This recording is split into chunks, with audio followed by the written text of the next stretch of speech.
Hi there, welcome.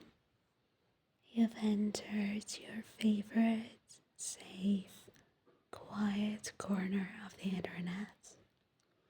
I want you to shake the day off because the world can wait. Now, please take a deep breath in with me and out. Thank you. Today, I thought I would do something a little different and read an etiquette book instead. So the book I have here is The Gentleman and Lady's Book of Politeness by Selnart. So let's start. I am going to start with part 2, chapter 1 of Deportment in the Street. When you are passing in the street and see coming towards you a person of your acquaintance, whether a lady, a man raised to dignity, or an elderly person, you should offer them the wall, that is to say, the side next to the houses. You must pay attention to your manner of walking, for fear of throwing mud around you and spattering yourself as well as those who accompany you or who walk behind you. Any person, particularly a lady, who walks in this improper manner, whatever her education may be in other respects, will appear awkward and clumsy. If stormy weather has made it necessary to lay a plank across the gutters, which have become suddenly full of water, it is not proper to crowd before another in order to pass over the frail bridge.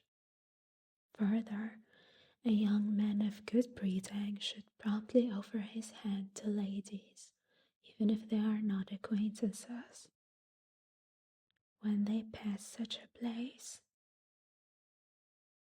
If you have no umbrella and find yourself overtaken by a sudden shower, and any person provided with one is going in the same direction, you may request them to shelter you.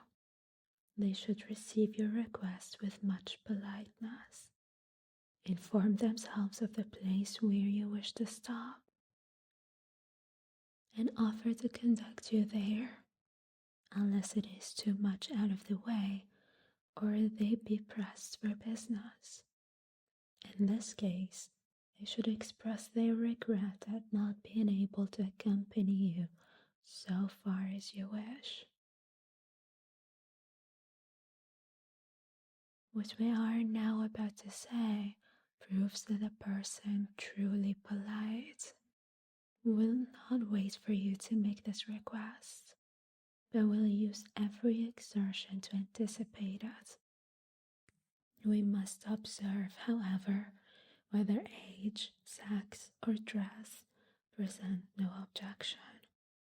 For sometimes one would be treated with ill humor and contempt, and if you are a lady, particularly arrived at a certain age, it would be extremely unpleasant to accost a person who, on his part, ought never to offer this favor, nor any other to ladies, and whose air and immodest manners indicate at once his vulgarity. It would be equally out of place to address such a request to those of a very low class. But if such one asks the favor of you, it is proper to receive it with politeness. When we meet in the street a person of our acquaintance, we salute them by bowing and uncovering ourselves, if there is occasion. Sometimes it is not enough to give a simple salutation, We must go to the person and inquire how they are. If we see them frequently, while we are speaking, if there is occasion, and it be a lady or an aged and respectable man, we remain uncovered. It is for the latter who see how troublesome this politeness is in winter, to insist that the person addressing them should put on his hat. It also belongs to the person who is the most important of the two to take leave first. For example, in a meeting of this kind, a gentleman never leaves a lady until she takes leave first. Nor is a young lady allowed to leave first a married or elderly lady. During this interview, which should be very short, the speaker of least importance ought to take the lower part of the sidewalk in order to keep the person with whom he is conversing from the neighborhood of the carriages. It would be supremely ridiculous to enter into a long conversation and thus detain, against their will, the person accosted. If we have anything urgent to say to them, we may ask permission to accompany them. We will add that at Paris, a young man ought to avoid approaching and even saluting a young lady of his acquaintance, out of regard to the natural timidity of her sex.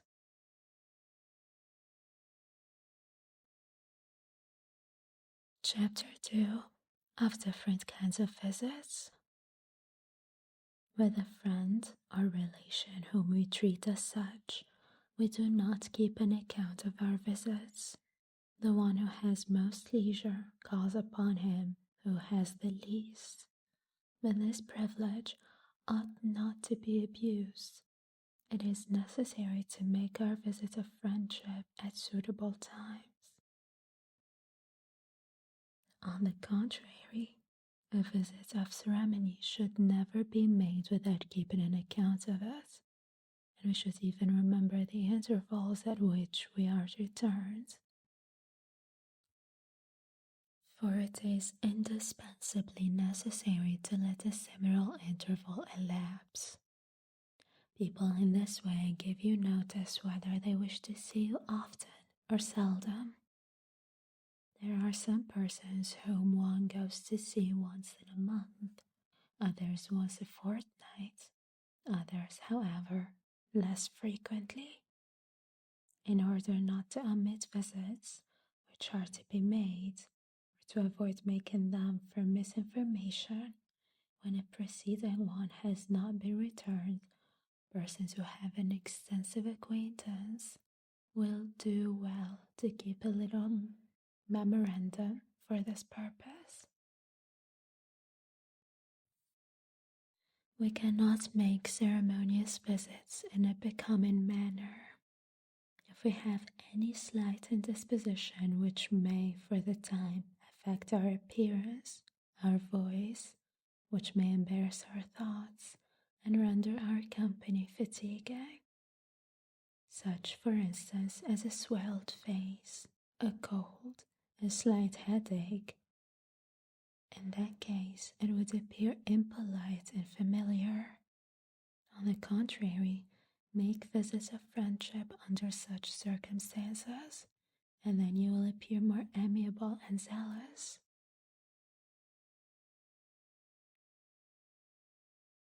To take a suitable time is as indispensable in visiting as in any other thing. One can attain this by remembering the habits of the person he is going to see, by making your arrangements so as not to call at the time of taking meals and moments of occupation and when our friends are walking. This time necessarily varies, but as a general rule, we must take care not to make ceremonious visits either before the middle of the day or after 5 o'clock. To do otherwise would, on the one hand, look like importunity, by presenting oneself too early, and on the other, might interfere with arrangements that has been made for the evening. If the person you call upon is preparing to go out or to sit down at table, you ought, although he asks you to remain, to retire as soon as possible. The person visited so unseasonably should, on her part, be careful to conceal her knowledge that the other wishes the visit ended quickly. We should always appear delighted to receive a visitor, and should he make a short visit, we must express to him our regret. Ceremonious visits should be short. If the conversation ceases without being again continued by the person you have come to see, if she gets up from her seat under any pretext whatever, custom requires you to make your salutation and withdraw. If, before this tacit invitation to retire, other visitors are announced, you should adroitly leave them without saying anything. In case the master of the house, in waiting upon you to the door, should ask you to remain longer, you should briefly reply to him that an indispensable engagement calls you, and you must entreat him with earnestness not to detain you. You should terminate your visit very briskly by shutting the door.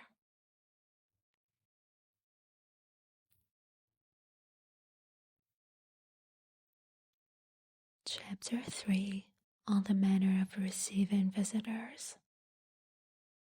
When we see anyone enter, whether announced or not, we rise immediately, advance toward them, request them to sit down, avoiding, however, the old form of take the trouble to be seated, quote unquote.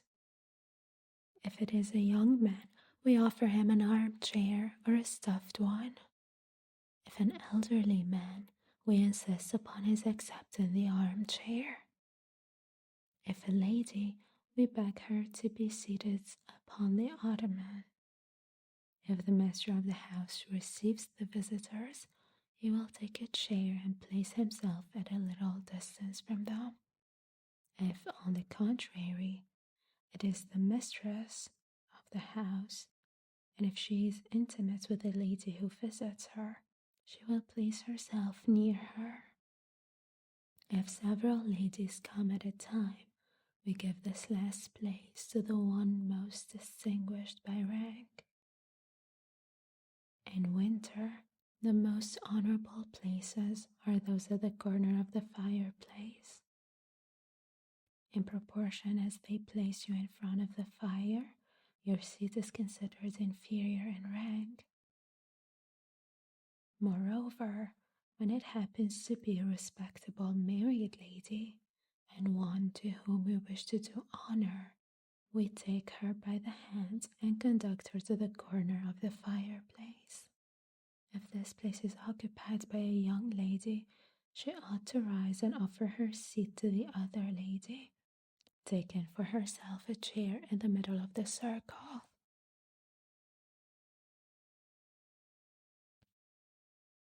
The mistress of a house ought to watch anxiously that he experience no restraint before her. Consequently, she will take care to present screens to the ladies seated in front of the fire.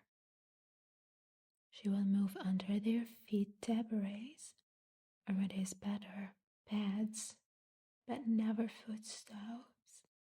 If she is alone with an intimate acquaintance, she will request her to take hers, but she will never extend this politeness to a gentleman. If a lady who receives a half-ceremonious visit is suing, she ought to leave off immediately and not resume it except at the request of the visitor. If they are on quite intimate terms, she ought herself to request permission to continue. If a person visits in an entirely unceremonious way, it would be very impolite to work even in an instant. Moreover, even with friends, we should hardly be occupied with our work, but should seem to forget it on their account. The manner in which we should usually reconduct visitors is regulated in an invariable manner. If it is a lady who is to be accompanied, the master of the house takes her hand, passes it under his arm, and thus leads her as far as the bottom of the staircase. Unless the steps be so narrow that two cannot go abreast. It is no longer the custom to give the hand to ladies, but to offer them the arm. This new custom does not at all change the ancient rule of propriety, which requires that in descending a staircase, we should give the side next to the wall to the lady whom we accompany. We commonly present to her the right arm, provided, however, that necessity does not oblige us. In order to avoid placing her next to the balustrade, to offer the left. If she is to return in a carriage, we should politely hand her into it.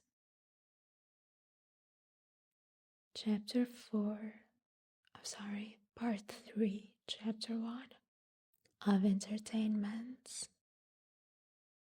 When we intend giving an entertainment, we begin by selecting such guests as may enjoy themselves together, or at least tolerate one another. If it is to be composed of gentlemen, there should be no lady present, except the lady of the house. The dinner being determined upon, we give out 2 or 3 days beforehand verbal or written invitations. During the carnival or other season of gaiety, it is necessary to do it at least 5 days in advance, on account of the numerous engagements.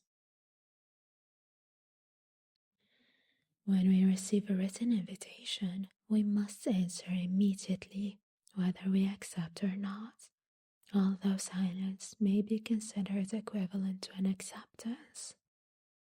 In the latter case, we should give a plausible reason of our declining, and do it with politeness. When the invitation is verbal, we must avoid being urged, for nothing is more foolish and disobliging. We ought either to accept or refuse in a frank and friendly manner, offering some reasonable motive for declining, to which we should not again refer. It is not allowable to be urged, except when we are requested to dine with someone whom we have not seen only at the house of a third person, or when we are invited on a visit or other similar occasion. In the former case, if we accept, we should first leave a card in order to open the acquaintance. Having once accepted, we cannot break our engagement unless for a most urgent cause. An invitation ought to specify exactly the hour of the meeting, and you should arrive precisely at that hour. The table should be ready, and the mistress of the house in the drawing room to receive the guests. When they are all assembled, the domestic announces that the dinner is served up. At this signal, we rise immediately and wait until the master of the house requests us to pass into the dining room, whither he conducts us by going first. It is quite common for the lady of the house to act as guide, while he offers his hand to the lady of most distinction. The guests also give their arms to ladies, whom they conduct as far as the table, into the place which they are to occupy. Take care, if you are not the principal guest, not to offer your hand to the handsomest or most distinguished lady, for it is a great impoliteness. If the number of gentlemen is nearly equal to that of the ladies, we should take care to intermingle them. We should separate husbands from wives and remove new relations as far from one another as possible, because being always together, they ought not to converse among themselves in a general party. A master of the house ought never to pride himself upon what appears on his table, nor confuse himself with apologies for the bad cheer which he offers. It is much better for him to observe silence in this request, and leave it to his guests to pronounce eulogiums on the dinner. Neither is it in good ton to urge guests to eat, nor to load their plate against their will.